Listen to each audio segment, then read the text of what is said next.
We're at the Bishop's Lydeard Flower Show, and it's an annual show that we hold and is very well supported by the community.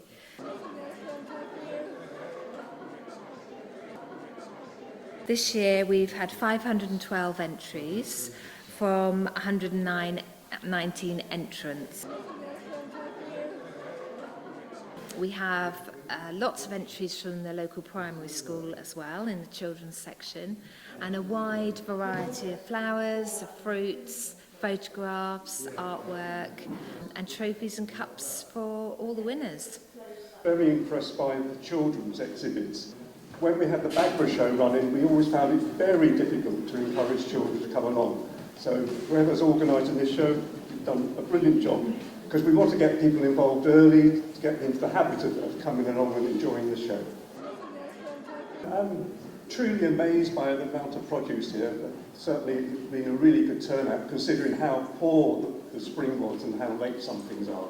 We've had fewer entries in the fruit section and the vegetable section this year, and that's because of the climate. The weather has been very, very damp and wet during spring, meaning that it's been very hard to produce vegetables. The entries we have got perhaps have been brought on under polytunnel, but not everybody has that opportunity. There have been thoughts maybe to make the flower show date a little bit later in the year, and then that would encourage more vegetables and fruits to be grown.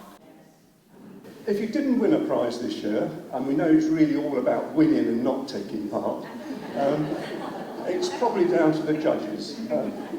A couple of years ago I was helping at a show where a judge was going around, and we were doing the fruit at the time, and he came across a plate which had 3 different fruits on it, and he said, "Oh, I don't think these plums are very good. They're rather hard and green." And I pointed out that in fact they were gooseberries.